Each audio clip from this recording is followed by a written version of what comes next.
It was a monster. We were sunk by a hairy green giant.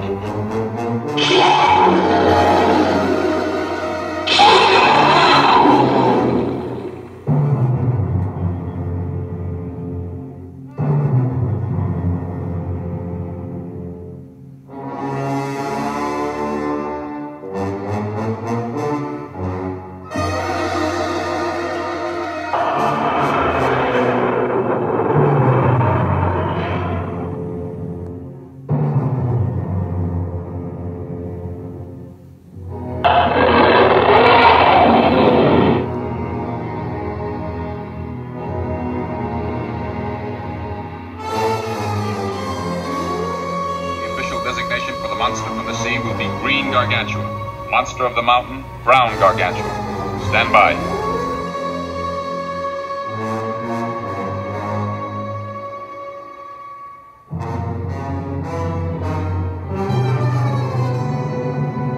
If I were gonna tell a lie, I'd think of something more believable than a Gargantua.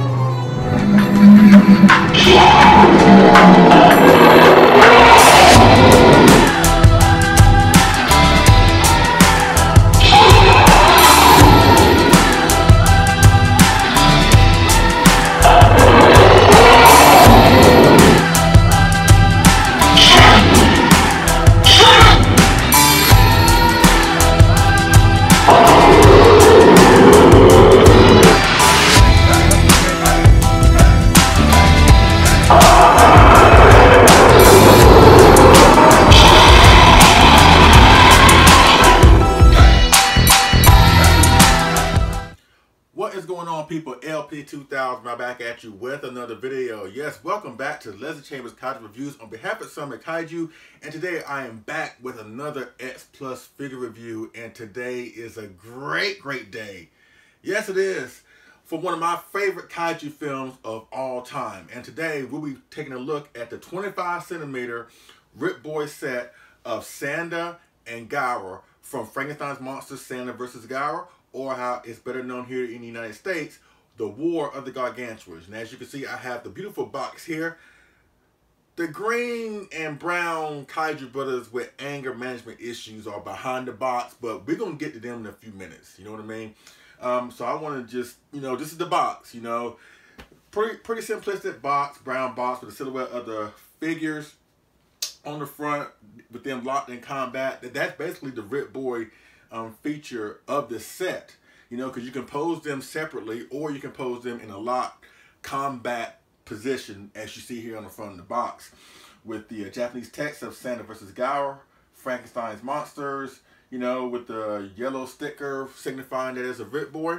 That's pretty much it with the box, And let me give a huge shout out to Tyler Boots Carlson. Once again, he hooked me up with this Rick. Like I told you a couple months ago, I'm going to be starting getting more Rip Boys, and Tyler Boots Carlson is my guy. So thank you very much, Tyler Boots Carlson. I really do appreciate it. And let me just say, from a personal standpoint, X Plus has been killing it this year with releases. And from a personal standpoint, in my opinion, this is like, for me, this is like the best year as far as me being an X Plus collector with what they have brought forth to us this year. Like, for example, they brought forth my favorite Ultra Warrior, Ultra 7 in the Gigantic series. They brought forth my favorite design of Godzilla, the 1964 in the Gigantic series. They finally have come back to the Gargantuas after taking, like, what, a 3 or 4 year absence, Frankenstein is coming out in like just a few days, at the time of this recording. As a matter of fact, at the time of this recording, there is a mass exodus of great X Plus figures that's on their way from Japan to here. Mogera, the 30cm Mogera, the new anime Godzilla, the 25cm Rodan 56, the new set of Mothra 1964, Frankenstein, like I said, Frankenstein, as well as the Frankenstein's Rip Boy set with Frankenstein and the four-legged Baragon. Just a lot of stuff is coming, So once again, like I said, S Plus is killing it this year, and for me, this has like been the best year far as X Plus releases. You know, they have done a great job with their releases this year. Also, let me give a huge shout out to John Bellotti Jr., Robo7. Of course, for me doing this review, I had to represent with his artwork of Water Gargantuas. Go to his website once again, as I mentioned in my last video, robo7.com, to get your hands on this incredible artwork of the Gargantuas, as well as other Kaiju epics that he has put his own artistic, brilliant spin on. Once again, Robo7, check him out. You will not be disappointed. So, as I mentioned, like I said, X Plus has done a great job this year. And from a personal standpoint, like I said, this has been the best year for me as a collector, especially with the release of this set. Because like I said earlier, we have not seen anything from the Gargantuas since 2014's Diamond reissue. As a matter of fact, let me go into the backstory about the Gargantuas as far as X Plus is concerned. They were first released as separate unpainted kits in 2007. They were released again in 2008 as fully separate painted figures. Then it came out at a Wonderfest show where Gaira was all bloody and stuff. I forgot which year it was, but it was an exclusive Wonderfest set.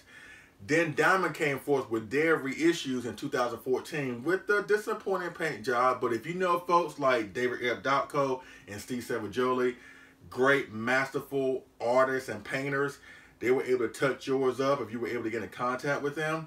So now fast forward to this year, where this release kind of came out of nowhere, as a matter of fact. I think they were up for pre-order, I think between January and February. And we saw a full painted version of these Gargantuas at the Wonder Festival show in February. And they were going to be released, I believe, in April, alongside the newly released 25cm Favorite Sculptors line Godzilla 2001 from GMK. They were supposed to be released around that time frame, but they got pushed back to June, and alongside with everything else that's coming out in June. But as a matter of fact, these just came out, I think 2 weeks ago. Yeah, like maybe the second or third week in June. And I could not even be happier. Because like I said, Water Gargantuas is my second favorite Kaiju film of all time. And ever since the Gargantua brothers came out from Diamond a few years ago, they have been really, really scarce. Even with the disappointing paint job that those figures had, you know, I always said if X Plus were to go back to the Gargantua brothers, I think it would be in everybody's best interest. If you missed out on the Diamond reissues, please try and go after this newly set at a 25cm. They may not be as big as the 30cm, but they make up for it with their detail, which you will see in a few seconds. You know what I mean? And as well as Frankenstein Conquers the World, because I never thought from a personal standpoint we would ever see a Toho Frankenstein from X Plus, because of the history involving the guy who played the character and then when his likeness used to make figures. But I'll touch on that when I get my 25cm Frankenstein figure in like a few days. But my point is, I'm glad that X Plus has finally gone back to these great alternative movies with Frankenstein Conquers the World and War of the Gargantuas. They are by far, in my opinion, two of the best alternative Kaiju films that Toho has ever done. You know, if you're tired of seeing Godzilla, I know, and you know, there's no shame to admitting that. As Godzilla fans, we love Godzilla, we love the film, stuff like that. But I know sometimes you don't want to see a Godzilla film every single time you want to see a Kaiju film, especially if you're a Kaiju fan.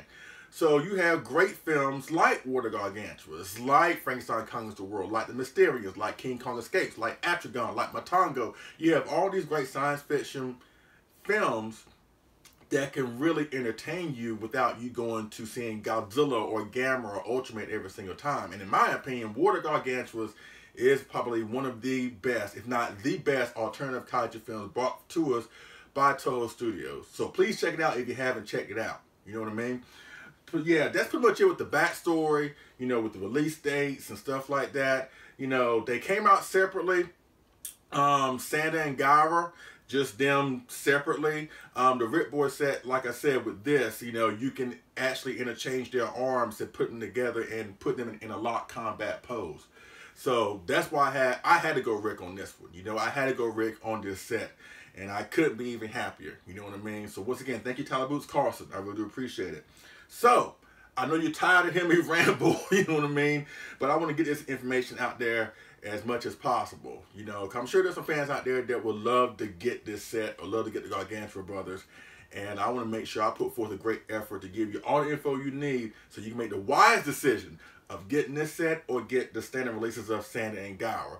Without further ado, let's take a look at Sanda and Gaira, the new 25cm ripboard set of Sanda and Gaira for War of the Gargantuas. All right.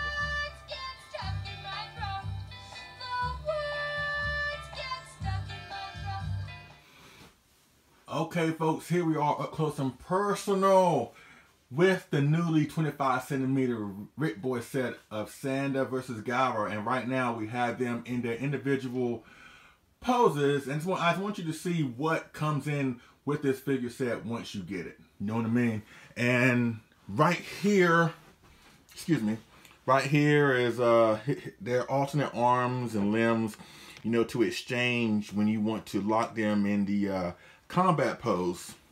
And also they also come with this these stands where you can lock them, you know, individually if you want them to lock, you know, stand properly. Kind of like what the, what is it, the 30cm 91 Godzilla Sakai, the Shinjuku one, where they had that weird tail stand contraption.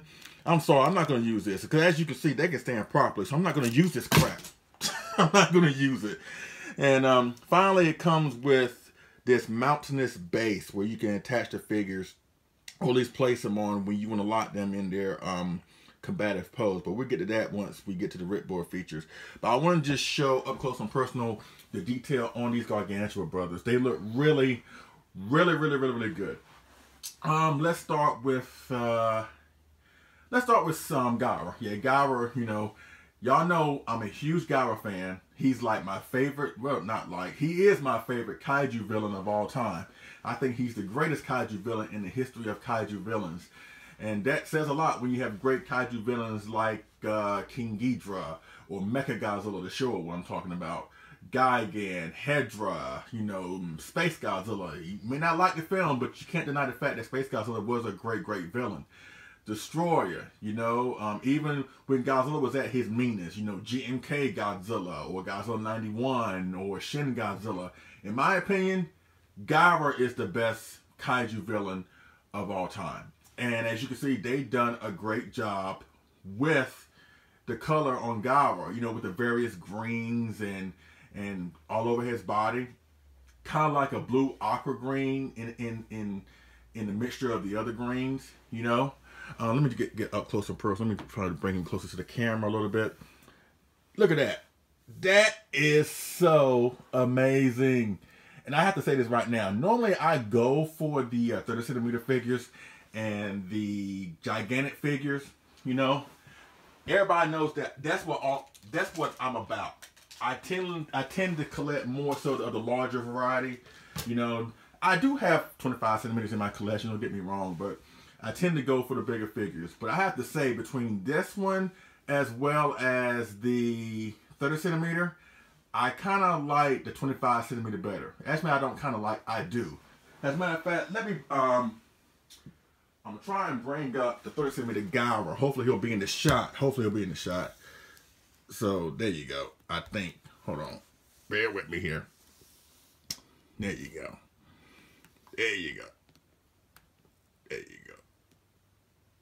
Don't fall, Gaira. As you can see, look at the two.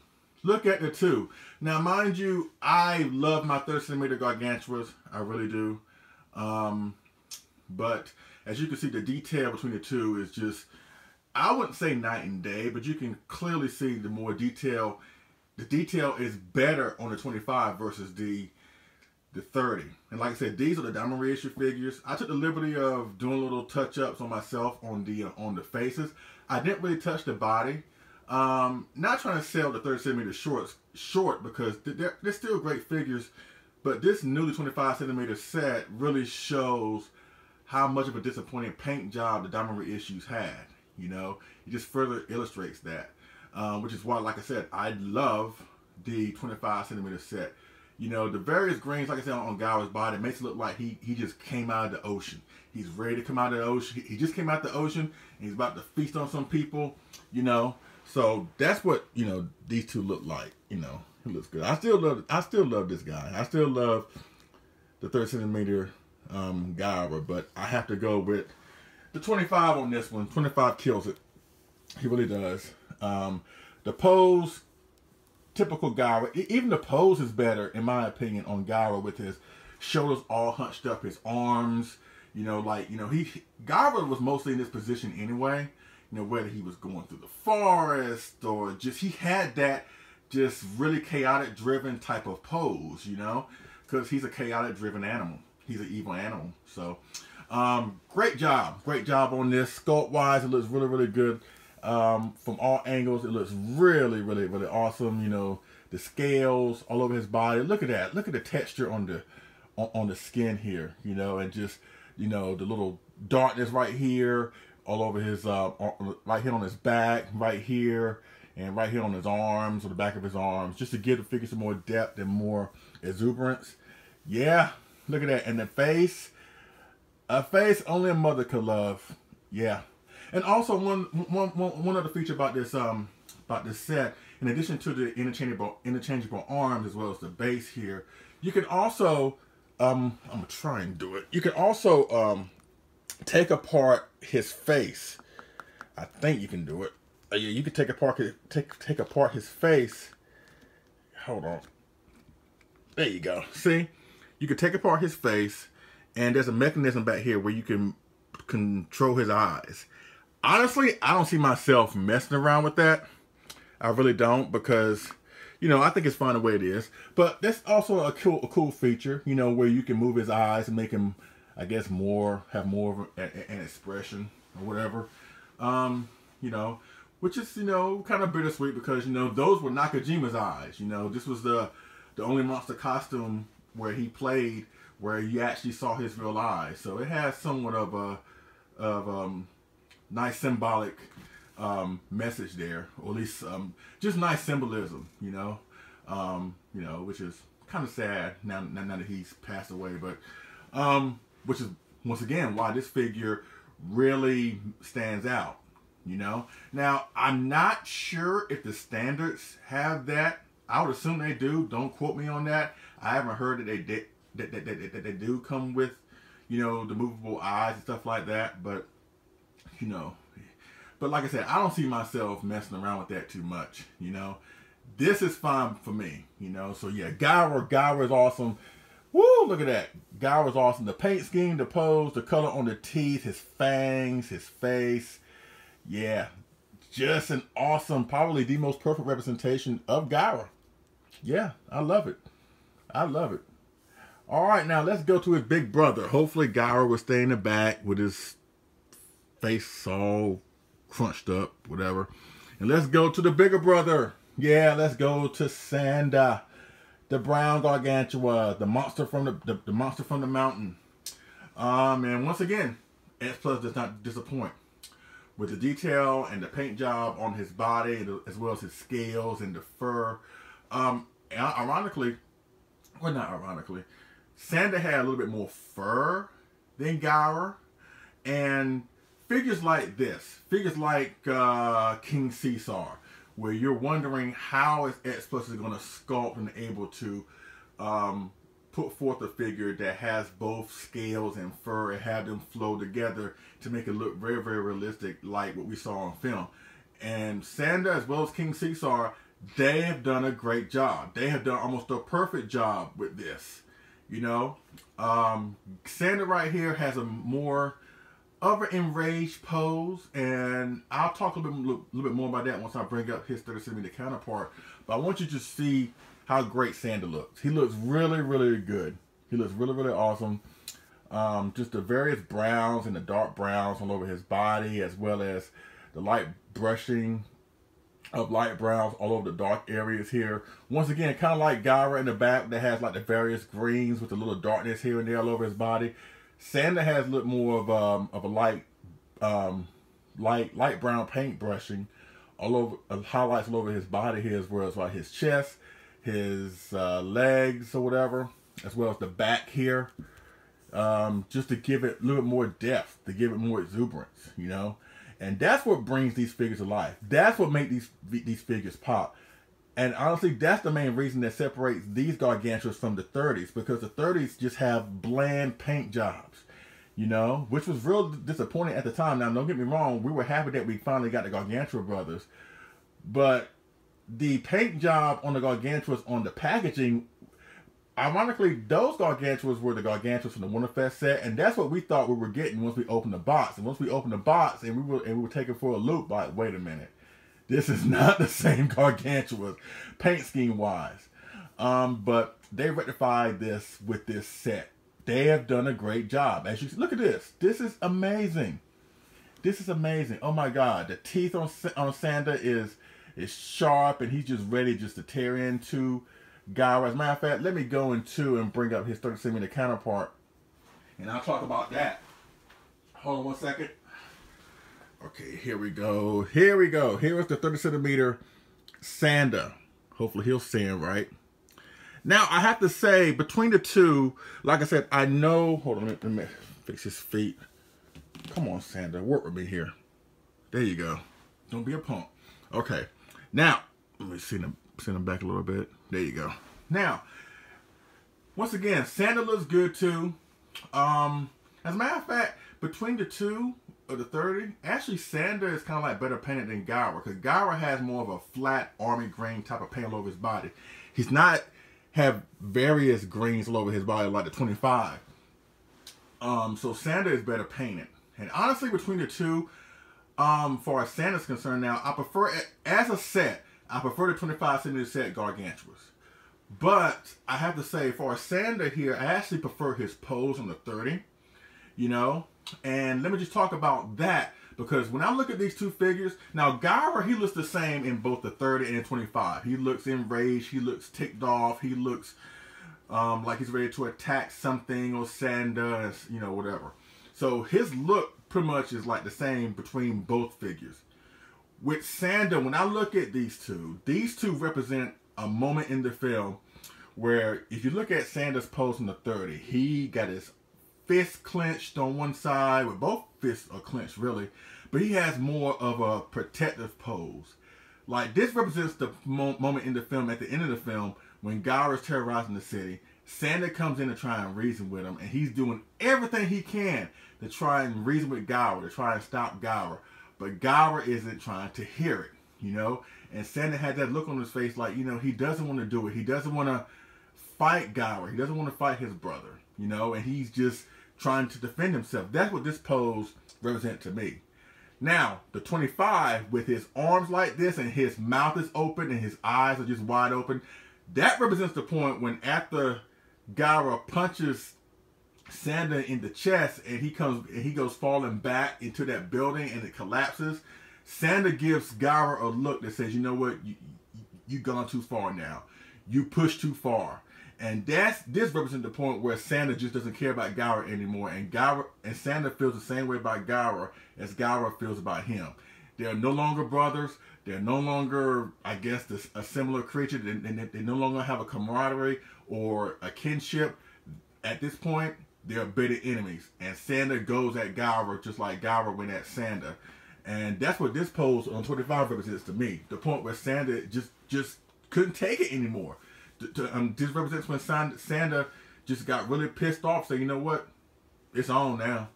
So that's what I see when I look at both these versions of Sanda.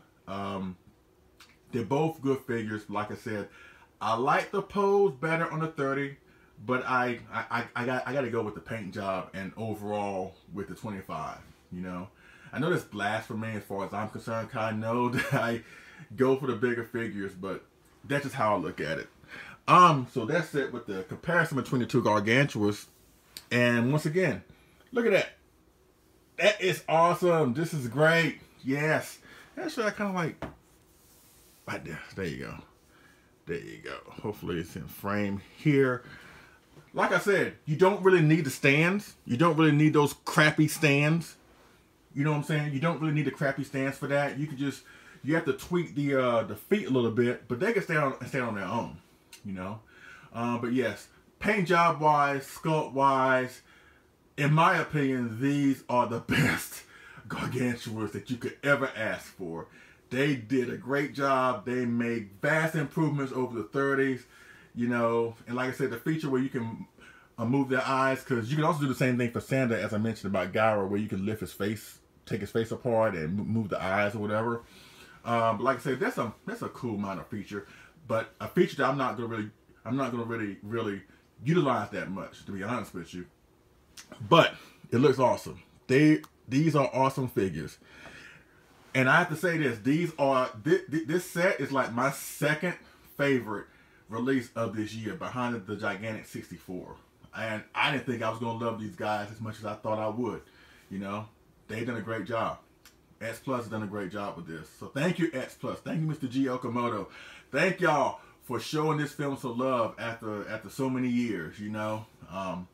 It's just a testament that X Plus is listening to us fans, you know. Because I've been saying for the longest, like, they should come out with a 25 centimeter set of the Gargantuas in different poses. And this is exactly what they got. So X Plus is listening. You know, even though we may not get what we want right away, trust me, they are listening. And these Gargantuas are living proof of that. Because like I said, I've been saying, yeah, we should be getting a 25 centimeter set of the Gargantuas, you know. And they listened and they delivered. They really did. So whether you have the standards as well as the Rip Boy, you can't go wrong with this set of the Gargantua brothers, Sanda and Gaira. And speaking of Rip Boy, let me show you how these figures look in a combative pose with the mountainous base underneath them. All right, let me get set up here.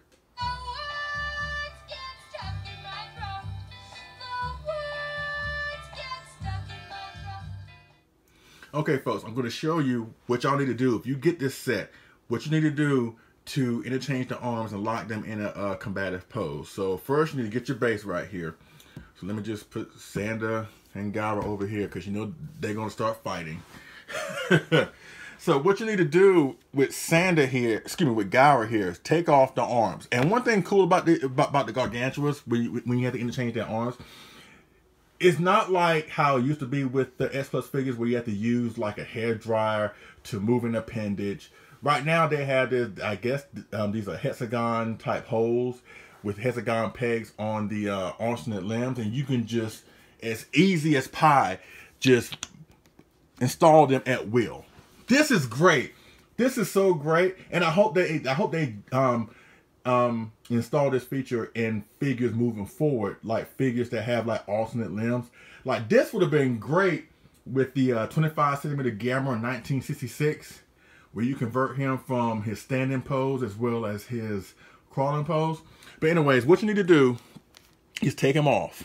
That's all you have to do. You know what I'm saying? And once again, this is a great feature. I hope X Plus utilizes this this feature moving forward. So what you need to do is take off both their arms, you know, and this long arm right here, put it on his this is right. Yeah, this is right. Then you take the other arm and put it like this. All right. Now, the base here, these footprints are for Gaira. These two are for Sanda. Sanda's going to be facing in this direction. Gaira's pretty much going to be facing in this direction. So what you need to do is place it like this. Now that's Gaira. Okay. I'm sorry. Look at that. Okay. Now, that's Gaira. Okay. Now, let's go with Sanda. Sanda, okay. Stay right here. Sanda, do the same thing. There you go. Take off the alternate limbs. Put this one on here. And put this one right here. Now, there you go. You can put his hands up. And there you go.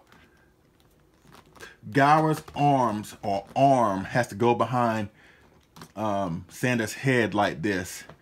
And that's pretty much it. Hopefully, hold on. There you go. Come on, fellas. Work with me here. Work with me here. Okay, there you go. There you go. That's it. That's it. You know, it took a little effort on my part. Because, you know, they were on camera. And now they want to be buttholes. But that's it. That is the Rip Boy option of this set. And honestly, when I display this set, I don't display them separately. I display them like this, you know. I displayed them like this. It's just this right here. It just signifies the initial conflict in the film, especially with the mountainous base here. This was at the point in the film where, you know, Gaira is laying down after he just ate some some people in the forest or whatever. Sanda comes in and sees him just laying down, and he sees the clothes of the people that Gaira is eating on the ground. Sanda becomes enraged and takes a tree and whacks Gaira across the body with it, which sends Gaira all pissed off, and they had this little skirmish. And this what this scene recognizes. You know, it recognizes the beginning of the war of the Gargantuas, you know, and I think S Plus once again has done a great job. I know I've said it a lot during the course of this video, but they have done a great job with this, you know, and it's just a nice option where you can pose them together like this or pose them separately, you know. Either way, you can't go wrong with either one, because they both look awesome in either pose, whether it's separately or collectively. They have done a great job. Honestly, this is not the first time where S Plus has done that. Like, for example, the film that's celebrating its 50th anniversary this year, Gamma versus Viraz. There was a figure set, I believe, that came out a while back where Gamma and Viraz are locked in the combat. You know, I think that's the only one where I've seen where two monsters from S Plus can be put together, locked in combat with each other.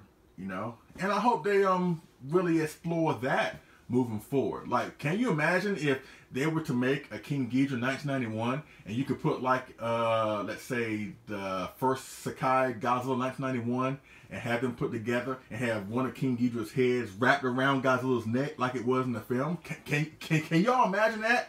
That would be cool, you know, at least in my opinion, because I love the film that much. And so does Gojira 851. Got to give him a shout out. But yeah. This is it. This is a great Rick board option. Once again, I had to go Rick on this. This is amazing. I love it. So I hope I explained in detail what you need to do once you get this set. It's really relatively easy to install the alternate limbs, to take them apart, to pose them separately, to pose them together. You know, S Plus done a great job to make sure you can do that with ease versus getting a hair dryer and heating this up and heating that up and blah blah blah. The tricky part with this, also with the ripboard features, like sometimes you have to maneuver the feet right here to get into the grooves of the base here. As you can see earlier, I had trouble with mine, but all you gotta do is just maneuver the feet a little bit and they'll stand properly. Also, when you take them off the base, if you want to display them separately, you have to maneuver the feet again if you want them to stand alone or stand on their own, like I did without those but those plastic, utter disgraceful contraptions that you need to place them not separately, but on their own. Which, as I've proven here, you don't really need that. You don't really need those plastic abominations. You know, so that's pretty much it with the paint scheme, the sculpts, the comparison between them and the 30 Gargantuas, you know, the interchangeable arms feature, the base feature, the ripboard feature. That's pretty much all it in a nutshell. That's it. Once again, my second favorite release of S Plus this year, and we're not even halfway, well, we are. We're more than halfway through the year yet. And so right now, the top two, in my opinion, or the top two in my collection, are the gigantic 64 and number 2, the 25 centimeter set of Sanda Gaira, you know. All right, so before we wrap up, you know I gotta talk about the film. You know I gotta talk about War of the Gargantuas. So let's do that right now. Let's have a good time while we talk about Frankenstein's monsters, Sanda versus Gaira, or better yet, the War of the Gargantuas. All right, let's go.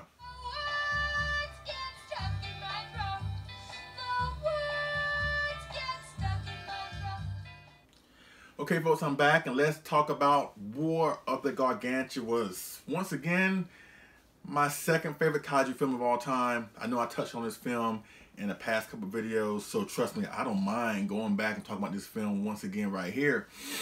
Why is this film my second favorite? Because it's one of those films that has everything if you're a kaiju fan or just a movie fan in general. It has a great villain. It has great story. It has a great soundtrack, great music. great special effects, you know, and it all is encompassed in this one film, you know. And I know the War of the Gargantuas is kind of a misleading title, because honestly the war doesn't really happen till like the very end. But everything that happens prior to that, you know, with Gaira showing up and the military engagements of him, and when it is revealed that Sanda is out there and he comes in, now there are two Gargantuas and then they don't see eye to eye, you know, it just all blends together for a great movie. And of course, if you watch both the Japanese version and the American version of this film, since this is a loose sequel from Frankenstein Conquers the World, and I say loose sequel because after watching both films, there's nothing, for what I've seen, that definitively ties War of the Gargantuas with Frankenstein Conquers the World. In my opinion, I think that was just Toho's two separate takes of the Frankenstein character. You know, but they tried to make it seem or drop vague references to try to connect the dots, and they don't really match up that well. You know, it's somewhat fuzzy. It's somewhat of a fuzzy connection between the two films. You know, like those ninja movies that came out in the 1980s, like with Enter the Ninja, Revenge of the Ninja, and Ninja 3D Domination. That all featured that martial arts ninja actor Sho Kazugi, or Kasugi, I guess that's what his name is. Well, he made 3 of those films, and in each of those films, they feature, you know, ninjas and somewhat of the same music or whatever, but they're all like different takes of the ninja character, where the same guy plays in all 3 films, where he plays like a different character in each film, and each film goes in different directions, but it all involves like the same idea of ninjas and things of that nature. I think War of the Gargantuas, What Frankenstein Conquers the World, has that same type of format, where they tell stories of similar characters and they try to connect the dots, but it doesn't work that well. I think, like I said, that they're just both separate takes of the Frankenstein character from Toho's perspective. And in my opinion, I think War of the Gargantuas is the better of the two. Now, in the Japanese version, basically Gaira is a watery clone of Sanda. You know, he's just a more grotesque, evil version of Sanda. You know, in the American version, they actually call the Gargantuas brothers. And in my opinion, I actually prefer the American version. Not because of the storyline, because I think the music is somewhat better. Even some of the music that they replaced with Akira Ifukube's music, which is something normally I don't go for. But the music cues that they replaced to insert in certain scenes in the American version in comparison to the Japanese version, I think the American version is better. That's just my opinion. You know, but I like the fact that they are called brothers in the American version. You know, which kind of makes it more tragic towards the end. You know, when Sanda and Gaira finally meet, you know, and Sanda sees a creature that's very similar for him. You know, he wants to help him, not realizing how evil and sadistic and vicious and heinous that his brother is. He finds out the hard way. And like I said, War of the Gargantuas is kind of a misleading title, because if you go into this film thinking that it's going to be a non-stop war between these two Gargantua brothers from beginning to end, you might be disappointed, because like I said, it's the build-up to the war, it's the build-up to the conflict, it's the build-up to the confrontation is what makes this movie stand out. Now, the final fight scene really delivers, you know, and that's the thing. When it comes to the fight scene at the end, it's not as simple as when Sanda and Gaira have their first skirmish, right? And then they get separated. When they come back when they see each other again, you would think that Sanda will be willing to like pick up where they left off, because Gaira's in that mindset. When he sees Sanda, he's ready to throw down, right? Sanda isn't like that. Sanda is like, you know, the big brother that we all know and love. You know, we all know somebody like that. You know what I mean? The big brother. And Sanda's motivation, or at least his mindset is, you know, I don't want to fight. I don't want to fight you. I want to resolve this. Let's just go away. Let's just calm down. Let's just try and work things out on a rational level. Between the two, obviously, Sanda is the more rational one. Gaira is the more irrational one. And even at the expense of Gaira attacking him and the military attacking all around him, Sanda is trying his best to reason with Gaira. But you can tell that Sanda's patience is wearing really thin. And when I mentioned earlier, when Gaira punches Sanda in the chest, mind you, Sanda is already injured from that leg injury that he sustained earlier in the film. Mind you, he's injured. But when Gaira does that after so many times of making several attempts to try and reason with Gaira, to try to deal with Gaira, to try to calm Gaira down, and all those attempts have been thwarted. All those attempts, basically, Sanda puts out his hand and Gaira just chops it off every single time. At that point, when Gaira punches him and he falls down, Sanda gives Gaira a look, like I mentioned earlier, that says, you know what, that's it. I'm done. It's on, you know? And I think as Kaiju fans, or just people in general, we can all identify with that. When you push to the point of no return and you've done everything you can do to try to get out of a situation, when you try to deal with an irrational person, whether it's family or otherwise, we've all been there. We've all been in Sanda's position.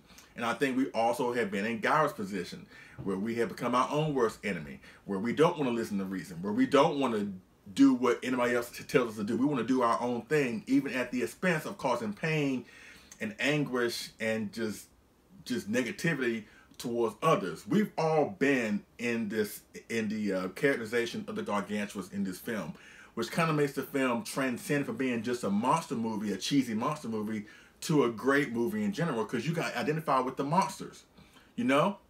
And the final fight scene is awesome, you know? There are 2 points where each Gargantua does an offensive move that makes me mark out to this day.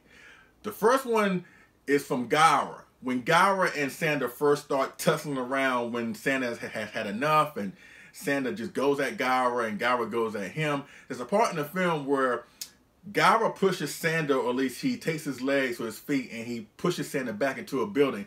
Gaira runs at full force and basically spears Sanda into the building, and the building comes collapsing on top of both of them. That moment makes me mark out. That moment was awesome. Now, Sanda kind of returns the favor later on when the battle takes place from the port into the bay or into the ocean near the city.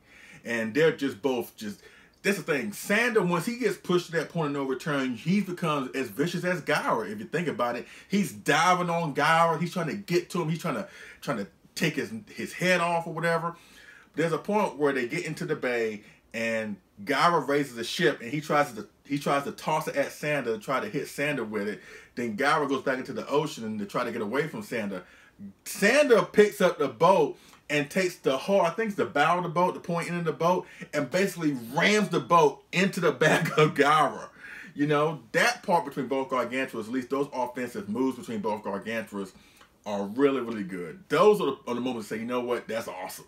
That is awesome.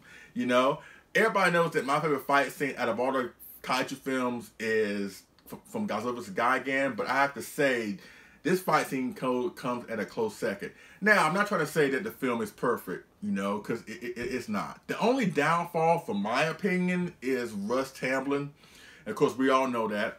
Of course, we all know that he really didn't want to do the film in a way. He wasn't excited for it. He just didn't want to do it. From what I understand, the reason why he did do it was because he wanted, I think his wife wanted to go to Japan. But you can tell, you know, during his performance that he really does not want to be there. So if I had to say that's one negativity or one negative thing about the film is Russ Tamblyn.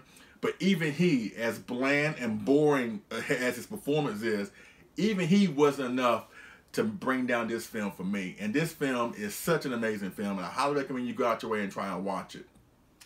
Try and watch both versions if you can. Try and watch both versions, the American version, the Japanese version. And even though they tell somewhat of a similar story, they go into different storylines, like I said, with the Japanese version indicating that Gaira is a clone of Sanda. But I think the better version is the American version, where they tell that these Gargantuas are brothers, which makes the breakdown of communication at the end, and you feel more for Sanda at the end with that storyline of them being brothers, you know? And then at the very end, you know, where they go into the ocean and they are by that nearby underwater volcano, which I've seen some folks say, you know what, they don't really like that ending, you know? But I'm like this, it's the same ending somewhat to Frankenstein Conquers the World, where a natural disaster is the one mainly responsible for the destruction of the monsters, you know. So if you like Frankenstein Conquers the World and like the ending of that, then you shouldn't really hate on this ending, the ending of this film, because it's pretty much the same thing. You know, a natural disaster basically is the one responsible for bringing about the destruction of the monsters, which is kind of a fitting end. And then, you know, of course, we wanted Sanda to win. We wanted Sanda to be the one to survive. But honestly, let's just say he did survive, considering what he does at the end by him just being so ticked off and going at Gaira. He did cause a lot of damage in the city, and considering that he's the one that spawned Gaira in the first place, even though it was inadvertent, he would have been tormented for the rest of his life. So it wouldn't have been a peaceful existence for Sanda. On the other hand, we can't have Gaira running around because he's a murderous, evil, people-eating creature, you know, so we can't have something like that running around. So I think it was a fitting end to a very, very great film, to a very, very great story involving two of my most favorite kaijus of all time. For my second favorite kaiju film of all time, Frankenstein's Monster, Sanda vs. Gaira, or better yet, War of the Gargantuas. All right, so yeah, that's pretty much my take of War of the Gargantuas. I love the film. Like I said, go out your way and try to watch it. Watch both versions. They're both are very awesome, but to me, I prefer the American version. But either way, you can't go wrong with this film. You will have a great time. Trust me when I say that. All right, so that pretty much concludes my review of the X Plus 25cm Rip Boy set of Sanda and Gaira from Frankenstein's Monster, Sanda vs. Gaira, or War of the Gargantuas. If you have any questions, holler me down in the comment section or hit me up on Facebook via Leslie P. Chambers. We'll definitely go from there. Yes, I am so loving this set. Yes, I am. Once again, I know this has been a lengthy video, you know, but I have so much to talk about, especially like involving a figure set like this, involving one of my favorite films where I can sink my teeth into. Now, all my videos, I do have a passion for every single one of them. But this is like one of my elite films, you know what I'm saying? Like, this film is really is so awesome to me. So that's why this video was a little bit longer than usual, you know? Because there's so much to cover and there's so much to talk about, and I just have fun doing it, you know? So I'm sorry if it's a little bit too long, but you know what? I'm just passionate about this, and you know, it is what it is, you know what I mean? So, but there are a lot of videos forthcoming, you know. I got the 25cm Frankenstein. He's on his way. I'm going to do 25cm King Caesar. You know, I got to do the Sakai 54 Rick. I still got to do the Megazord. I know I've been saying that for the past like months, and I'm gonna get to him. You know, it's just there's a lot of stuff coming up. Plus, G-Fest is coming up within a week, and I know I'll be doing some stuff out there, and maybe I'll upload some stuff to the channel. But trust me, there are a lot of stuff that's coming. And for those of you that have recently subscribed, and for those who have subscribed in the past, thank y'all so much for bringing me to where I am today. I really do appreciate it, and I will repay y'all with bringing forth great content and more videos in the days and months to come. Just stay tuned. You'll not be disappointed. And get this figure set. Whether it's the Rip Boy set right here, get them separately. Either way, get your hands on the 25cm Gargantuas, Sanda and Gaira from War of the Gargantuas. Alright? So I thank you for watching. I appreciate it. And I will see y'all again on the next figure and move review. Alright? Oh, also, Rebel 7. Get this shirt from Rebel 7. Alright? Alright? Y'all take it easy.